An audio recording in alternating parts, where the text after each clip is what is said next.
इस पृष्ठभूमि में तय करना होगा कि क्या कांग्रेस पार्टी भविष्य में इस तरह के खतरनाक लोगों का साथ देती रहेगी। कांग्रेस पार्टी अपना भविष्य अपने नेताओं के साथ जो पहले हुआ उस अनुभव के आधार पर नहीं करेगी तो देश के लिए कितने गंभीर खतरे सामने आएंगे ये आप अंदाज लगा सकते हैं।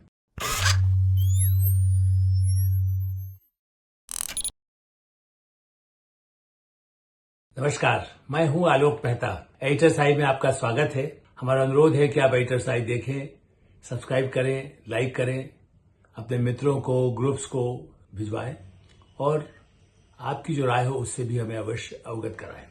कांग्रेस पार्टी के नेता क्या फिर गलती दोहरा रहे हैं? गलती कहें या बहुत बड़ा अपराध भी एक तरह से नहीं कर रहे हैं। क्या बात है ऐसी? इसलिए कि भारत ये कैसे भूल सकता है जिस तरह से इंदिरा गांधी की नृशंस हत्या की गई, आतंकवादी समूह जो खालिस्तान समर्थक और भिंडरावाले कैसे पैदा हुआ, जनरल सिंह भिंडरावाले। नई पीढ़ी को तो नहीं याद होगा लेकिन सबको याद है। और इसलिए इस बात की चिंता है कि मैं तब भी पार्लियामेंट कवर करता था, आज भी पार्लियामेंट को बाकायदा नजर रख करके उस पर बोलता लिखता हूं। कितनी गंभीर बात है। कांग्रेस के सांसद और पंजाब के पूर्व मुख्यमंत्री चरणजीत सिंह चन्नी, देखिए मुख्यमंत्री का एक बार दर्जा मिल जाए तो मुख्यमंत्री तो कहलाएगा ना, अनुभवी कहलाएगा भी। कैप्टन अमरिंदर सिंह अलग है जो देश के सिपाही की तरह से, कैप्टन की तरह से सेना में उन्होंने सेवा की वर्षों तक, उसके बाद राजनीति में आए। चरणजीत सिंह चन्नी तो क्या किए, पार्टी की सेवा। कई कुछ नेताओं के बहुत ही बिल्कुल कहते हैं कि गणेश परिक्रमा करें, चरण वंदना कहें, जो भी इसको वो मानते हो, लेकिन केवल उसी बल पर वो राहुल गांधी के समर्थन से मुख्यमंत्री बने और बाद में तो कब वो सत्ता में नहीं है, आम आदमी पार्टी को सौंप दिया सत्ता उन्होंने, क्योंकि वो तो गठबंधन तो दिल्ली में पहले से ही चल रहा था जब से आम आदमी पार्टी आई। ऐसा लगता है कांग्रेस का विरोध करने को था, लेकिन कांग्रेस को लगता था बीजेपी को खत्म करेंगे, उसके उल्टा हुआ, कांग्रेस को ही निगलती जा रही है आम आदमी पार्टी। बहरहाल श्री चरणजीत सिंह चन्नी ने लोकसभा में बाकायदा, और उनको पार्टी की तरफ से जब खड़ा किया जाता है तो पार्टी की तरफ से राष्ट्रपति का ही भाषण हो या बजट हो, चर्चा के लिए पार्टी की राय मशवरे के बाद पार्टी की तरफ से जो नाम दिए जाते हैं चर्चा में भाग लेने के लिए, या फिर अध्यक्ष, लोकसभा के अध्यक्ष जिसको अनुमति दे। लेकिन चन्नी साहब ने क्या किया, एक आतंकवादी खालिस्तानी जिसको एनएसए में बहुत सुरक्षा कानून के तहत आतंकवादी जो खालिस्तान के नाम पर ही विदेशों से भी पैसा लेकर के और जो डिब्रूगढ़ जेल में भी बंद है आज भी, ये ठीक है कि वो किस तरह से उसको, अब तो जाहिर हो रहा है कि क्यों उसका समर्थन किसका था। कहने को कांग्रेस और आम आदमी पार्टी पंजाब में चुनाव लड़ रही थी, लेकिन निर्दलीय उम्मीदवार अमृतपाल सिंह जो खालिस्तानी, उसका एक तरह से काम पूरा अभियान को चलाने के लिए, जबकि कोई उसका समर्थन नहीं है, वोट तो उसको किसी यहीं के लोगों ने दिलाया, वरना उसने तो अपना बनाया था वारिस दे पंजाब। अब वो वारिस है, पंजाब का वारिस अकेला वो है। वहां जो करोड़ों लोग रहते हैं, जो किसान हैं, जो व्यापारी हैं, जो दूसरे दुकानदार हैं, जो बड़े पैमाने पर जिस तरह से वहां निर्भीक और सिपाही काम करते रहे, उनके परिवार हैं, अफसर हैं, विदेश सेवा में रहे, रक्षा में सेवा में रहे, ये वारिस है जो कहता है कि खालिस्तान अलग बनना चाहिए। भिंडरावाले को जो अपना आदर्श मानता है, जो भागता रहा, उसको पकड़ने के लिए बराबर पुलिस ये और बाकायदा कितनी ही खोजबीन करने के बाद बड़ी मुश्किल से उसे पकड़ा जा सका, गायब हो गया लोगों को भड़काने के काम करते हुए, इसलिए उसको जेल में अदालत के कहने से ही रखा गया है।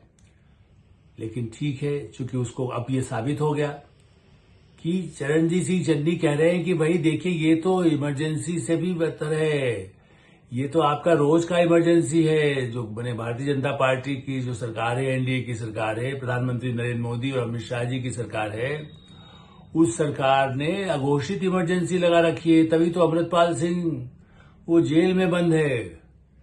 अभी तो वो जो चुनाव भी जीता है। और क्या कहते हैं चरणजीत सिंह चन्नी, रिकॉर्ड देख लीजिएगा। मैं इसलिए संसद की कार्रवाई, अदालत की कार्रवाई को हम अपनी, वो 20 लाख वोट जो जीत के आया उसको बनाया गया है, जबकि वो 4 लाख के आसपास कुछ वोट उसको मिला है। अब चरणजीत सिंह चन्नी संसद के रिकॉर्ड में भी एक तरह से गलत बयानी कर रहे हैं मेरे हिसाब से। वो आपत्ति नहीं की गई, उसको रोका गया, बाद में सबने आपत्ति की है और कहा कि भाई और उसको छोड़ा जाए, उसको आने क्यों दे रहे सदन में।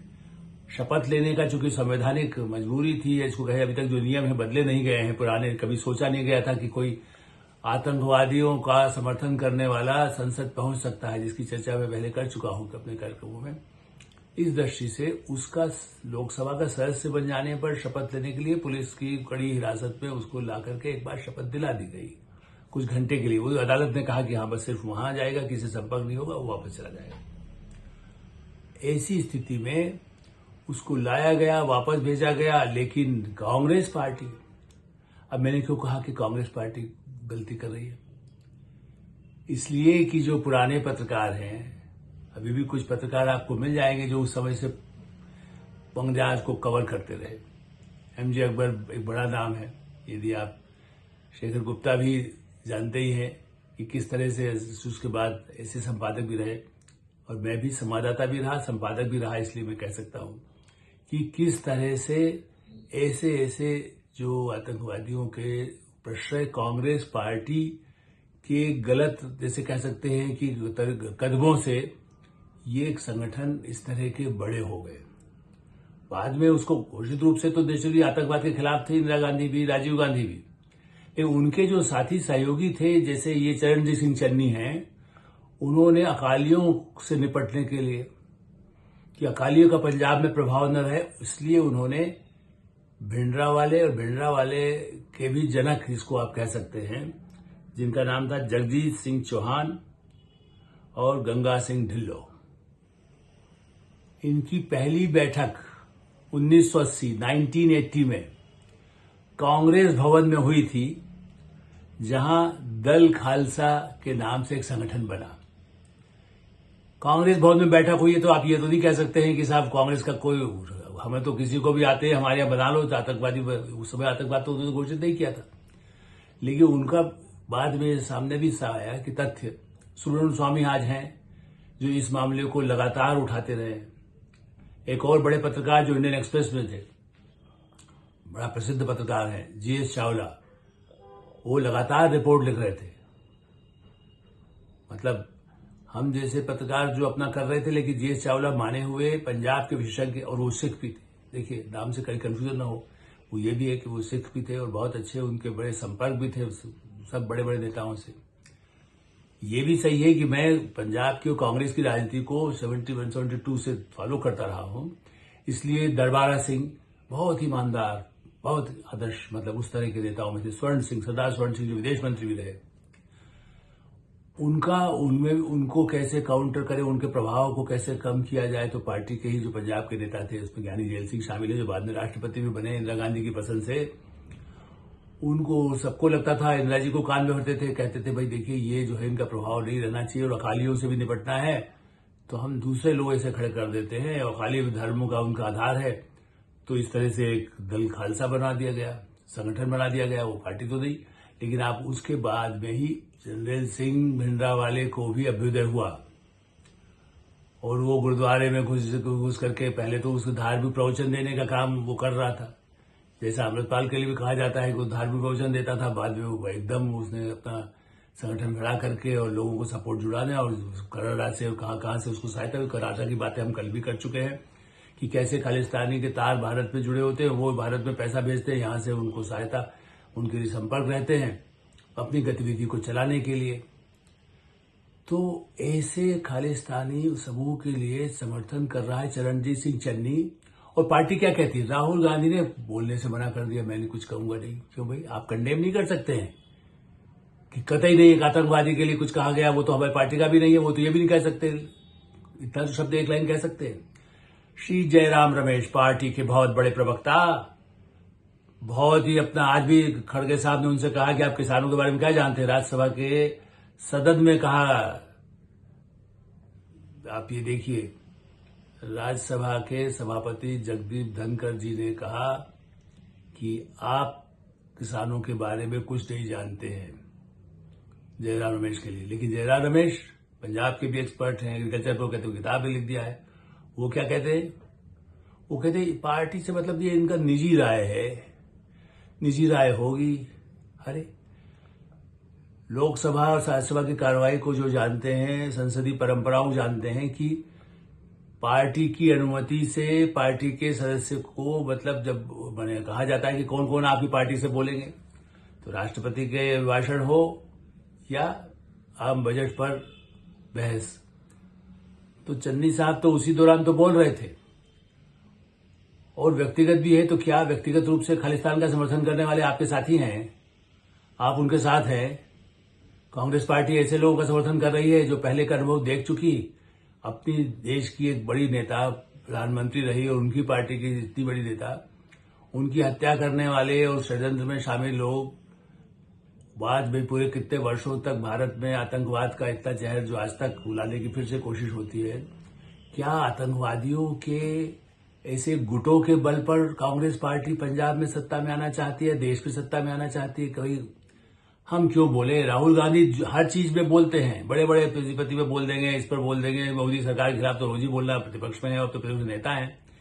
लेकिन एक व्यक्ति जो जेल में बंद है, जो देश के विभाजन की बात करता है, जो पंजाब को तोड़ने की बात करता है, जो आतंकवादियों को ट्रेनिंग देने की बात करता है, जो बाकायदा एनएसए में गिरफ्तार होकर के कड़ी ऐसी जेल, उसको तिहाड़ में नहीं रखना, उसको दूर रखना पड़ा ताकि कहीं ऐसा ना हो उसके पीछे कोई और उसको मदद करने पहुंच जाए, जेल तोड़ करके घुस भाग जाए। ऐसे गंभीर अपराधी का समर्थन उनकी पार्टी का सांसद कर रहा है, इसका मतलब है कि पार्टी में कोई राय हुई। जैसा हमने कहा कि जो रिकॉर्ड बताता है, सुरेंद्र स्वामी नहीं, जीएस चावला कहें, जो बड़े और पुराने पत्रकार हम जैसे जो पुराने काम करते रहे हैं, वो जानते हैं कि भिंडरावाले को कैसे ज्ञानी जैल सिंह ने भी, ज्ञानी जी उनका नाम ही इसीलिए था, वो भी धार्मिक, लेकिन वो तो गृह मंत्री भी रहे थे। लेकिन चूंकि दरबारा सिंह को उन्हें कमजोर करना था, तो भिंडरावाले को दिल्ली में भी आ रहा है तो ऐसा वीआईपी ट्रीटमेंट होता था कि आप कल्पना नहीं कर सकते। तब तो जैल सिंह राष्ट्रपति नहीं बने थे। और ये सब ताना बोना पहले से बोल रहा था, जब इंदिरा जी जब 77 के बाद, और पहले भी ऐसा लगता था अकाली दल का प्रभाव है, उसको कम करना है। ऐसे कई नेता कांग्रेस के थे जो केवल इंदिरा जी का प्रभाव बढ़ाने के नाम पर ऐसे संगठनों का समर्थन करने लगे जो भारत विरोधी गतिविधियों में, और उनको विदेशी पैसा। आरोप तो यही था जो किताबों में भी लिखा है, जीएस चावला की पुस्तक में भी आया, कि सीआईए उस समय भारत में, वो इंदिरा गांधी तो खुद ही बोलती थी, मैं आपको हमारे बोलने की बात नहीं है।